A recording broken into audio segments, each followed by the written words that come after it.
साथियों नमस्कार, मैं हूं जितेंद्र और आप देख रहे हैं आपकी आवाज़।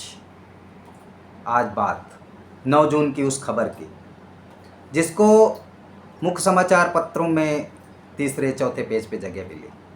खबर बहुत बड़ी थी लेकिन इस पे बात नहीं होती।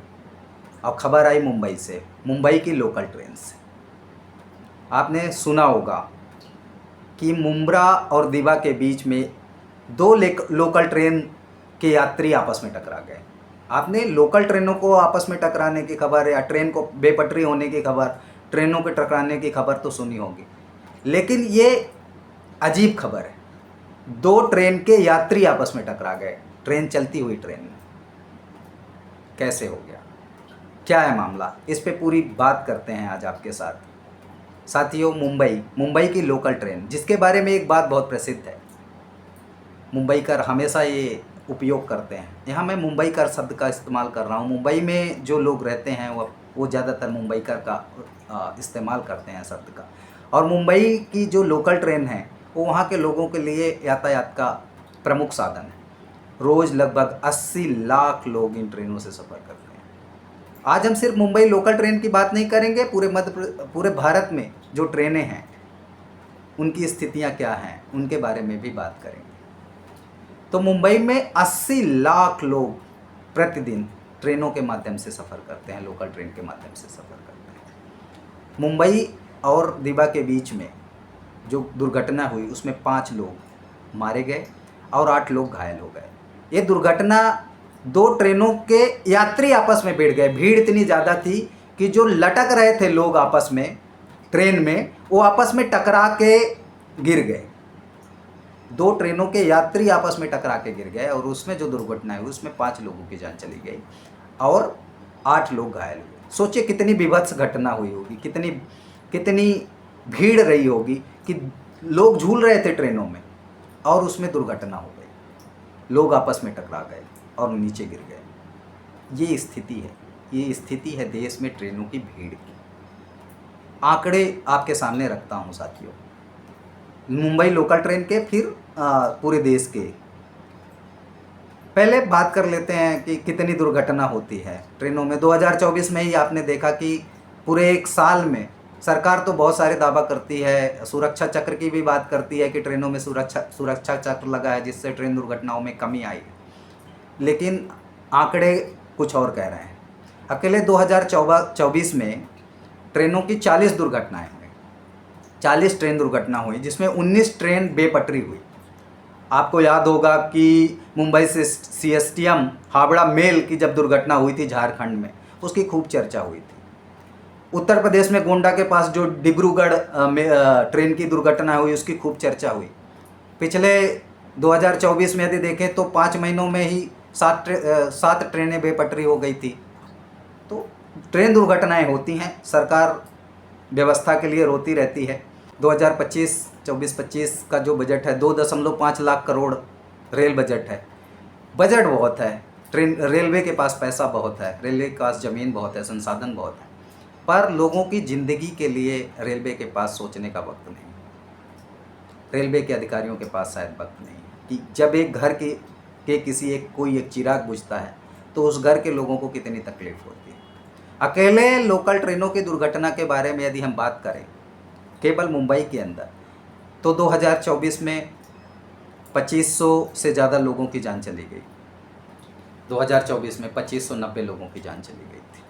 2023 में यही आंकड़ा लगभग 2468 का था। साथियों, बहुत विडंबना है कि प्रतिदिन मुंबई लोकल ट्रेन के अंदर ट्रेन से कट के या ट्रेन से गिर के रोज़ यदि औसत लगाएंगे आप तो 7 से 8 आदमी प्रतिदिन उससे गिर के या कट के मर जा रहे हैं। सरकार की कोई जिम्मेदारी नहीं। अंग्रेज़ों के समय से ट्रेन चल रही है, अंग्रेज़ों का समय से सिस्टम लगा हुआ है और ये सरकारें उस सिस्टम को चलाने में, उस सिस्टम को दुरुस्त करने में आज भी नाकामयाब साबित हो रही हैं। लोग उम्मीद कर रहे थे कि जब से नई सरकार आई है कुछ नया करेगी। कुछ नया करने की बजाय सिर्फ घोषणाओं का पिटारा खोला जाता है। बहुत सारी घोषणाएं हुई, वंदे भारत ट्रेन, अन्य घोषणाएं हुई, लेकिन हकीकत क्या है? हकीकत ये है कि आज की तारीख में यदि आप किसी ट्रेन का टिकट बुक करते हैं तो आपको वेटिंग के अलावा कंफर्म टिकट मिलना असंभव। कंफर्म टिकट तो मिलना लॉटरी लगने जैसा है। जैसे पहले कहते थे लोकल ट्रेन के बारे में, मुंबई के लोग, मुझे याद है मैं जब मुंबई रहा करता था तो मुझसे लोग कहते थे कि मुंबई की लोकल ट्रेन में सीट मिलना लॉटरी लगने जैसा है। अब तो ये स्थिति सामान्य ट्रेनों में भी हो गई। जो देश भर में ट्रेनें चल रही हैं उनमें भी यही स्थिति हो गई है कि कंफर्म टिकट मिलना लॉटरी लगने जैसा है। तत्काल का टिकट, प्रीमियम तत्काल का टिकट लूटने में कोई कमी नहीं। जनता के जेब से सरकार के खाते में पैसे आने में कोई कमी नहीं है। आप उसी का टिकट आप सामान्य लेंगे तो 945 रुपये का है, तत्काल में लेंगे तो 1250 रुपये का, और प्रीमियम में लेंगे तो 2000 रुपये का, 2500 का भी है। इतनी बेतहासा लूट है। सुविधाओं के नाम पे क्या है? सुविधाओं के नाम पे कुछ भी नहीं है। पहले सामान्य कोच ज़्यादा थे, भीड़ उनमें भी होती थी लेकिन उतनी कम नहीं होती, उतनी ज़्यादा नहीं थी। इन्होंने स्लीपर कोच कम कर दिए, एसी के डिब्बे बढ़ाए हैं, ऐसा इनका कहना है। दावे इसके उलट हैं, क्योंकि एसी में भी इतनी भीड़ रहती है जितनी पहले स्लीपर में नहीं रहती थी। आज उतनी भीड़ एसी में रहती है।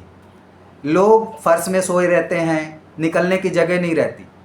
और स्लीपर की हालत तो ऐसी है, स्लीपर कोच की हालत ऐसी है कि यदि किसी आदमी को कोई समस्या हो जाए, दर्द हो जाए, तो इतनी भीड़ रहती है कि वो वॉशरूम तक नहीं पहुंच सकता, टॉयलेट तक नहीं पहुंच सकता। जनरल कोच की भी यही हालत है। जनरल कोच में तो कोई यदि व्यक्ति सफ़र कर लेता है, घुस जाता है, तो ये समझ लिए कि सफ़र काट लिया। ये स्थितियाँ हैं हमारे देश में ट्रेन को लेकर। ऐसा नहीं है कि ये दुर्घटनाएं सिर्फ मुंबई में हो रही। 2023 में भी 2468 लोग मर गए, कि हर स्टेट में दुर्घटनाएं हो रही। यदि 2022 की बात करें हम लोग, तो 2022 में उत्तर प्रदेश में भी दुर्घटनाएं हुई। उत्तर प्रदेश में 2410 लोग एक साल में ट्रेन दुर्घटना में मारे गए।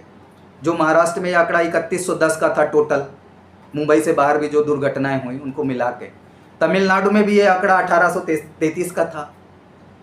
तो हर स्टेट में, हर राज्य में पटरी क्रॉस करते वक्त लोगों की जान जा रही है, ट्रेन से गिरने से जान जा रही है, दुर्घटनाएं लगातार बढ़ रही। सरकार सिर्फ खोखले दावे कर रही है। सरकार दावे करती है कि हम जागरूकता के अभियान चलाते हैं। स्थितियां इससे उलट। हर साल साल दर साल लोगों की जान जा रही है। 2022 में ही यदि पूरे देश में बात करें तो 20,355 लोगों की जान चली गई थी। ये आंकड़ा 2019 में 24,665 का था, और थोड़ा सा पीछे चले जाएं तो 2018 में 24,595 लोगों की जान चली गई थी। हर साल 24-25 हज़ार लोग, पिछले कुछ आंकड़े जो हमने देखे, इस पूरे भारत के अंदर ट्रेन से गिरकर या पटरी से कटकर उनकी जान चली जा रही है। आंकड़े बहुत बड़े हैं। एक परिवार का एक व्यक्ति यदि इस दुनिया से गुजरता है तो उस पूरे परिवार की ज़िंदगी दांव पे लग जाती है। सरकारों को ये दर्द, जो मौजूदा सरकार है शायद उसको ये दर्द नहीं है। सुरक्षा व्यवस्था पे प्रश्न निश्चित रूप से खड़ा होता है। बड़े बड़े ढोल पीटे जाते हैं, बहुत बड़ा बजट है, नई नई ट्रेनों की घोषणाएं की जाती हैं, पर पुरानी ट्रेनों में जो सुविधाएं थी उनको छीन लिया जाता है। सुविधाएं छीनने में आपको पता है कि बुजुर्गों से उनका जो कोटा था, उनको जो रियायत मिलती थी वो छीन ली गई। दिन प्रतिदिन नई नई चीज़ों, नए नए तरीके लाके सुविधाओं को कम किया जा रहा है और किराए में वृद्धि की जा रही है। बहुत बड़ी चिंता की बात है ये। महिलाओं की सुरक्षा को लेके भी ट्रेनों में लगातार शिकायतें आती रहती हैं। एनसीआरबी के आंकड़ों में भी अपराध पंजीबद्ध हुए हैं, ऐसा पता चलता है। जो हमने अभी आपको 2018, 2019, 2022 के आंकड़े बताए, ये एनसीआरबी के आंकड़ों के आधार पे थे कि इतने लोगों की जान पूरे देश में इन सालों में ट्रेन दुर्घटना से गई। अब सबसे बड़ा सवाल उठता है कि सरकार क्या कर रही है, सरकार की जिम्मेदारी क्या है। परिवहन की जिम्मेदारी सरकार की। रेल का तंत्र बहुत बड़ा है। एक जगह से दूसरे जगह पे जाने के लिए हमारे पास रेल से परिपक्व व्यवस्था नहीं है, पर इस व्यवस्था को संचालन की जिम्मेदारी सरकार पूरी तरह से निभाने में असफल रही है। अभी जो रेल मंत्री हैं उनके बारे में मीम्स बन रहे हैं, उन्हें रेल मंत्री कहा जाने लगा है। रेल मंत्री की जगह रेल मंत्री, वो रेल बनाने में व्यस्त है। यहाँ लोगों की भीड़ से दम घुट जा रहा है। आज ट्रेन में किसी को कंफर्म टिकट नहीं मिल रहा है। यदि आज यात्रा करनी है तत्काल से लेके प्रीमियम तत्काल, कोई भी टिकट नहीं मिल पा रहा है। आज की मैं आपको बात बता दूं कि आज जो जबलपुर से जयपुर दयोदय एक्सप्रेस चलती है उसमें अगले 5 दिन तक रिग्रेट, कोई टिकट नहीं बन सकता। ये तो हालात हैं। ऐसी मुख्य रूट पे चलने वाली बहुत सारी ट्रेनें हैं जहाँ रिग्रेट है, जहाँ टिकट ही नहीं बन सकता। तत्काल का टिकट आप वेटिंग भी नहीं ले सकते, सामान्य का टिकट आप वेटिंग भी नहीं ले सकते, रिग्रेट कर। जनरल की बोगियों के अंदर लोग ठूस ठूस के भरे हैं, टॉयलेट तक नहीं पहुंच पा रहे हैं। उसकी पीड़ा का अंदाज़ा लगाइए कि यदि कोई महिला, यदि कोई बच्चा यदि बीमार हो गया है जनरल के अंदर और वो हिल भी नहीं पा रहा है, उसके पैर रखने की जगह नहीं, वो वॉशरूम नहीं जा सकता, टॉयलेट्स नहीं जा सकता, दवाई के लिए वो बाहर नहीं निकल सकता, जिस स्टेशन पे निकलना चाहे उस स्टेशन पे निकल नहीं सकता। ऐसी भीड़, ऐसी बेकाबू भीड़ है। एक चर्चा ज़रूर होनी चाहिए और इसका जिक्र भी होना चाहिए कि आपने देखा कि महाकुंभ के दौरान, महाकुंभ में तो ऐसे भी भीड़ होती है, पर महाकुंभ के दौरान भीड़ हो गई, लोगों ने स्टेशन के गेट तोड़ दिए। ट्रेन में कहीं बैठने की जगह नहीं थी, छत में कहीं, ट्रेन की छत में कहीं बैठने की जगह नहीं थी। गेट में झूल रहे लोग, ट्रेन के बाहर झूल रहे लोग, ट्रेनों से गिर रहे लोग। ये हालात, ये मंजर आपने देखा था महाकुंभ के दौरान। पर अभी महाकुंभ नहीं है और अभी ये स्थिति है कि हर ट्रेन जो जहाँ से गुजरती है उसमें चारों तरफ लोग लटकते रहते हैं। सामान्य ट्रेनों में, मैं मुंबई लोकल ट्रेन की सिर्फ बात नहीं कर रहा हूँ, सामान्य ट्रेनों में जनरल के अंदर कोई गेट खोल के घुस नहीं सकता। स्लीपर के अंदर कोई व्यक्ति एक सीट से दूसरे सीट में या एक कोच से दूसरे कोच में जाना हो तो लोगों के कंधे पे, लोगों के सर पे पैर रख के निकलना पड़ता है। फर्श में पैर रख के आप निकल नहीं सकते। टॉयलेट्स की इतनी बदहाल हालत है ट्रेनों के अंदर कि वहाँ जाना और सरवाइव करना मुश्किल है। ऐसी स्थितियाँ हैं कि लोगों का जीवन, ट्रेन का सफ़र एक यादगार बनता है, लेकिन अच्छाई के लिए नहीं, कष्ट के लिए। और ये कष्ट के लिए जिम्मेदार सरकार है। सरकार से प्रश्न उठाते रहने होंगे और हम सब लोगों को ये प्रश्न पूछते रहने पड़ेंगे, तभी ये सरकारों के कान खुलेंगे। ट्रेन की सीट मिल जाने में कुछ नसीबी समझने लगे लोग, तो समझिए कि उन लोगों का क्या दर्द होगा या सरकार की क्या स्थिति हो। आज किसी भी ट्रेन में टिकट मिलना लॉटरी लगने जैसा है।